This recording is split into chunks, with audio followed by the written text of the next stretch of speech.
named America's #1 TV variety show, starring the nationally syndicated columnist of the New York Daily News, Ed Sullivan. Thank you.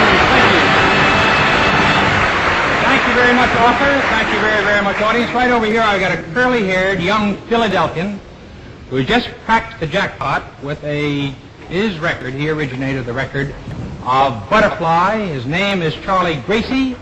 He comes from Philadelphia, so let's all join in and give him a terrific hand.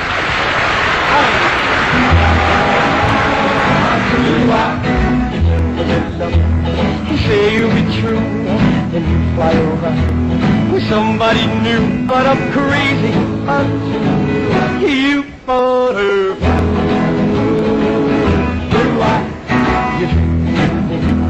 You're making me cry.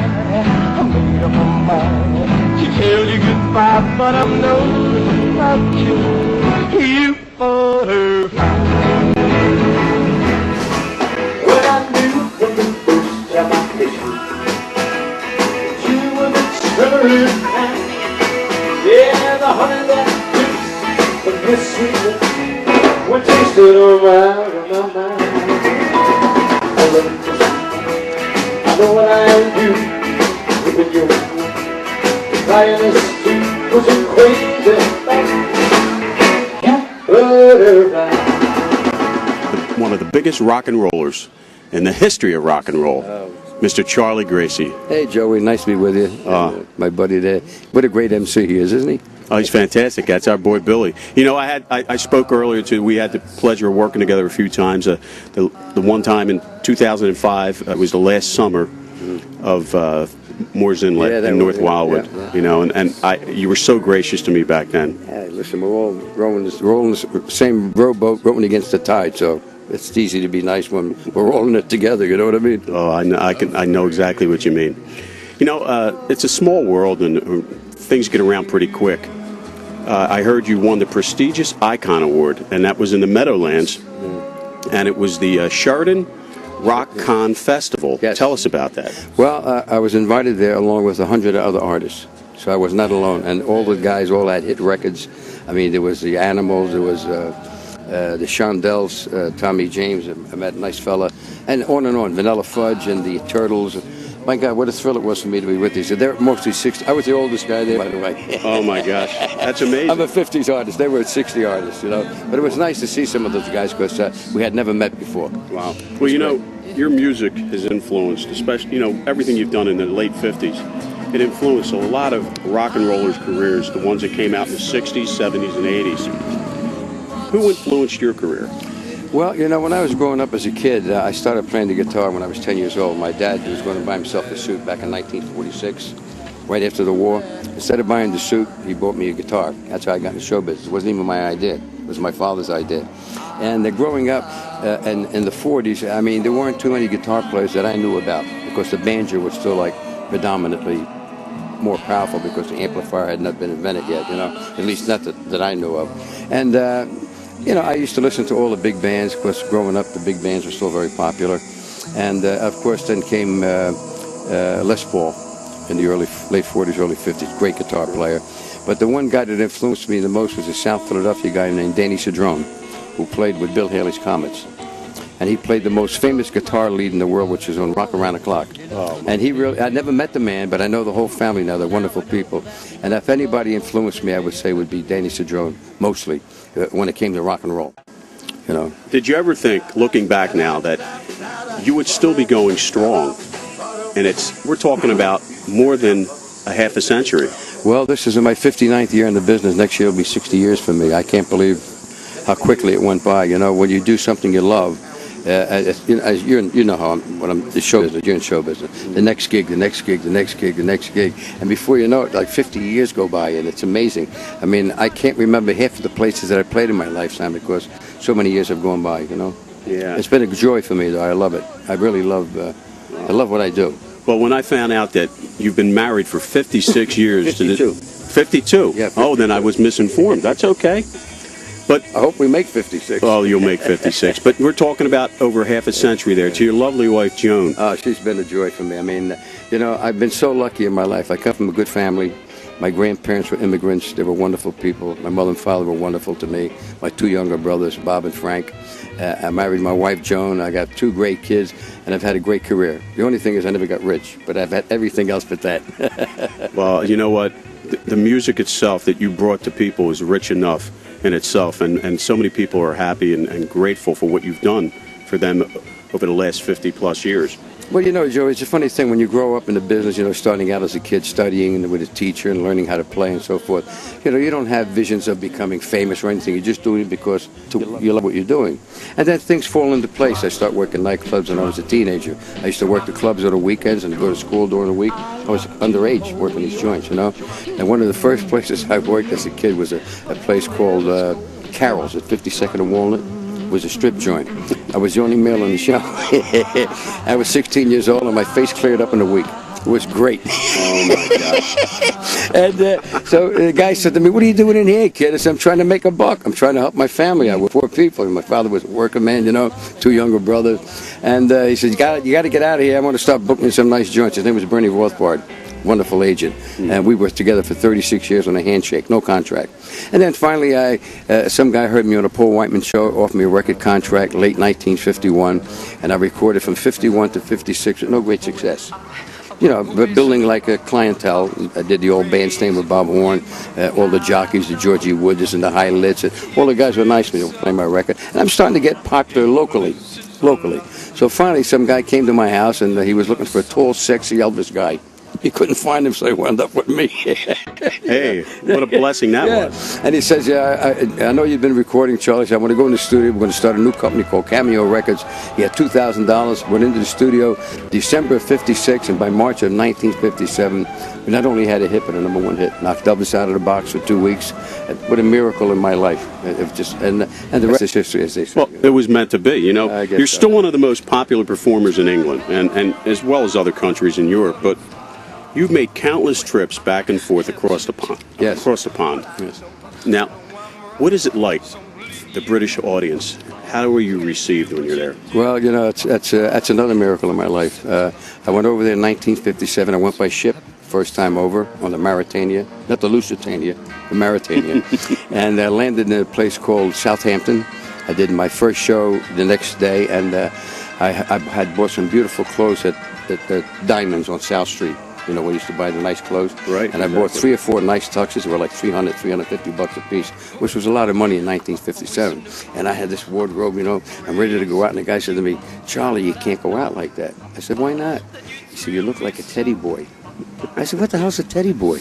He said, "They're the hoodlums of London." Oh, my So I took the jacket off the first set. I went out, and I whacked them good, man. You know, the kids were screaming. You know, I think Elvis Presley was in a joint. Yeah. Then the next show, he says, "Oh, you know what? You better put the jacket on," because I was much thinner then. I weighed 112 pounds. When I turned sideways, you thought I left the room. Well, then you're about 125 right now, Well, aren't you? thank you. And the next show, I put my jacket on. You know, it was like a zoot suit with the big, you know, and with the fake pants. It was great. You know, I was 21 years old. I walked out there. They went bananas. The destiny's a funny thing, because I looked just like them. And the rest is history. I did a 10-week tour, sold out audiences. I went back the next year. Joan and I got married. I had another 10-week tour. And I've been going back there for over 50 years. They're wonderful. The British audiences are wonderful. That's amazing. Do you have any favorite venues when you go there, and also in the United States? Well, you know, to me, every venue is a good venue. I mean, sometimes you play places that are astounding, like I did Lincoln Center about a year or so ago. There's 5,000 people out there. It's wonderful. Yeah. You know, an open-air thing. And I guess the largest audience I played to was at Connie Mack Stadium when it was still there. In 57, they had a thing called Johnny Night for the crippled kids. And whoever was popular at the time, they would let them come in and sing a song. So I was at second base there. And all I could think of was Joe DiMaggio hitting a home run. Yeah, that's it. My idol, Joe DiMaggio, you know what I mean? And I sang to 35,000 people that night. It really sounded big because of the PA systems, you know. You got to remember something. When I started out, I had an amplifier about this big. I mean, today got amplifiers as big as that tree. You know, the electronics, the progression they made in the business. You know, I played it like it's like sawing wood, man. No reverb unit, no nothing. I had to take my own amplifier to England. They didn't have an amplifier for me there. So now when I meet all the superstars later in my life, like the last 10 or 15 years, the Van Morrisons and the Paul McCartneys and all, they remember when I started out as a kid because they came to see me in the theaters. I was 21, they were like 14, 15, a little younger. But who is this Charlie Gracie? What is this new sound? What's this rock and roll? I was only the second American to bring rock and roll to Europe. Bill Haley preceded me. But he had his own band. I wanted a solo artist. I'm on the stage all by myself, and I looked down at the pit, and there's an orchestra in the pit, because variety was still in vogue at the time. And I couldn't even hear myself sing because we didn't have any monitors. I felt like Sophie Tucker. I was screaming so my voice would come back from the audience so I could hear myself. 2 shows a day, 7 days a week. So, I paid the dues for all the guys that came after me. Not only me, the guys of my ilk. Like Eddie Cochran, my buddy, my closest friend. Yes. People like that, Gene Vincent, Buddy Holly. We all opened the door for all these people who came back in the next 5 or 10 years and made $100,000 a night. Well, speaking about that, we made $1,000 a night. That's amazing. My peak. That was a lot of money, You mentioned Paul McCartney. Yes. And I heard a radio interview with Paul McCartney, who he attributed a large influence to you for his rock and roll. And now, when you hear that from Sir Paul McCartney, how does that make you feel? Well, I got off the plane. My wife and I got off the plane in England. It was a few years back now, and my manager, who's a Welshman, said to me, "Charlie, Paul McCartney wants to meet you." I said, "Get out of here!" I thought the guy was pulling my chain. You know what I mean? Nice. He's a big fan of yours, Charlie. Well, I didn't know that. I didn't even think that. So we met, just like you and I are talking. He put his arm around me. He said, "Charlie, I came to see you when I was 16 years old at the Liverpool Empire Theatre." He said, "I'll never forget Guitar Boogie." I went hum, full of Jackie Gleason. I didn't know what to say. I just said, "Thank you. You remember me with all the renowned success you've had in your life and the money you made and people bowed to you, and you remember Charlie Gracie." Well, I was thrilled. I'm a little kid from South Philadelphia, being honored by a guy. He recorded one of my songs, by the way. There's no words to explain how I felt. I just felt very humble, and I really didn't know what to say except thank you. What am I going to say to the guy, I could only imagine, from Sir Paul McCartney. Yeah. And here's something I'd like to ask you.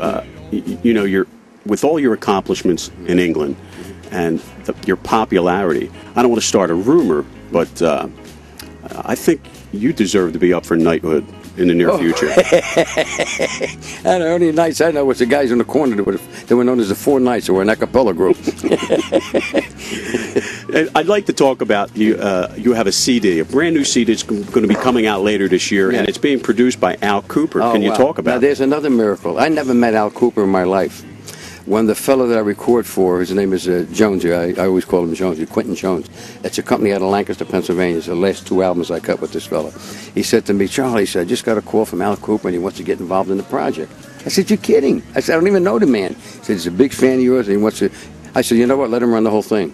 And I've heard 2 or 3 cuts from it, and that's amazing how this guy can arrange, and he's brilliant. Brilliant. Well, I think not too many people realize that Al Cooper was involved in producing Leonard Skinner. Oh, many groups. Ray Charles. Many groups. The Rolling Stones. Oh, yeah. The guy's just a genius. Yeah. Just a genius. I can't wait till it comes out. Not so much for my performance, but to hear what this guy did with it. We have Peter Noon on the album with me doing harmony, who volunteered to. We have Graham Nash, who was on my last album, is on this album with me. Dennis Dyken of the Smithereens. All of a sudden, everybody wants to perform with Charlie Gracie. That's mind-boggling to me. But why not? To us, it's not mind-boggling at all because of all your accomplishments and from exactly what you did during the course of your career. I mean, we're talking about over a span of 50-plus years. Right, yeah, almost 60 now. Yeah, Next year will be 60 It's years. amazing. And another thing, too, it's not surprising. I hear you like to keep busy even when you're not performing. Yes. So Yes. When I heard that you have a book coming out, it's in the works. A fellow by the name of John Jackson, who's done quite a few rock and roll books and a few movies, is writing the book now. We've been conversing by phone and in person, and I'm just telling him my life story. It's where I was born and raised in South Philly, where my grandparents came from, where my father made a living with my grandparents in a house that had 2 bedrooms, no toilet, no bathroom. I mean, that's a tough way to grow up, man. But that's how it was in South Philly. Not everybody, but a lot of homes were like that. No heat, no bathroom, no toilet. made you tough, though. Made you tough. But that's a success story that needs to be told. It really does. And thank God you're coming out with that book, because I said that a few years ago when I viewed your DVD, and I said, it's amazing how much you've done and where you've come from. That why doesn't Charlie Gracie have a book out? So that's amazing. But when they did the CD on me, the DVD, that wasn't even my idea either. It was Sean's idea. Sean Swords, the producer. He said, Charlie, I'd like to do your life story. I said, you don't want to do my life story. I'm an adult person. I said, I don't take drugs. I don't drink. I'm married to the same girl for 50 years. At the time, it was like 50 years. I said, I'm a family guy. He said, well, that makes your story unique because most guys aren't. Now, there's a few fellas here who know me, and I think they know I'm telling the truth. That's what you see. When you meet Charlie Gracie, what you see is what you get. I'm just a South Philly guy that got lucky for 15 minutes. Listen, when I met Paul McCartney, how you doing, Charlie? Keep on rocking. Yeah, thanks, Paul. I said, let me say something to you. I was only famous for 15 minutes. You and the fellas were famous for 3 hours. That's the difference. He laughed. He said, you're right. You know what I mean? He had the longevity of fame. My fame was shortly lived, not through any fault of mine, but that's another story. I don't want to get into that. Most of us were all gypped out of our royalties as kids. You know what I mean? But I made enough money to buy my mother and father a nice home in the suburbs to get the hell out of South Philly, out of the ghetto, and to move into the suburbs. At least I accomplished that much. No, that's wonderful. And you know what? You're very humble. And I'd like to know, I'm sure everybody out there would like to know, what's next for Charlie Gracie? Well, I'm booked till New Year's Eve right now. This is what, June? What are we, July? We're in August right now, the very beginning of August. Yeah. I've been sweating so much, I don't know what day it is. And I'll be in North Dakota and Minneapolis, Minnesota in September. Then I go back to England again in November for another 4-week tour. I just came back from a 6-week tour. And it's amazing how the people just keep coming out to see Charlie Gracie. They're the most faithful fans in the world. And of course, we played. Last year I was in Euro Disney in France. I did Ireland last year. France, Belgium, Holland, Switzerland, Germany, Italy. I recorded in 4 different countries already. How lucky can you be? What a lucky guy I've been, just to be able to do that. With your longevity and talent, I'm not surprised. Well, it's a thrill for me. I love people. I think most people in the world are good. It's that 10 or 15% that cause all the trouble. You know what I mean? But there's a million nice guys like you that want to talk to me and share our show business, activities together. It's just, it's like hanging on a corner. Like we used to hang on a corner years ago. We never had any money to go any place. Hey, Charlie, your mother wants you. We're within calling distance of our mother. We never had any money to go anyplace. So they'd call her, yeah, Frankie, yeah, Charlie, your mother wants you. Okay, and you run home, We used to hang on the corner at the drugstore, which we had no phones. Mrs. Kelly, you want her on the phone? Run back, maybe she'll give you a nickel. You go buy a nice big ice cream cone. That at $4. What happened to this country? Everything. Even in a recession, it's still expensive. Yeah. Right? That's when the prices should go down. Yeah. Listen, it's been an absolute honor. To me. Absolute honor. I want to thank you so Joey. much. Thanks. You're a living legend, and you're going to continue to be so for quite a few years. I don't know about the legend part. Legend, buddy. Thanks again, Mr. Charlie Gracie. Thanks, everybody. Hi, everyone. This is Ed Bonner from KXOK in St. Louis, and it's my pleasure to introduce to you Mr. Charlie Gracie to sing his latest release, Cool Baby.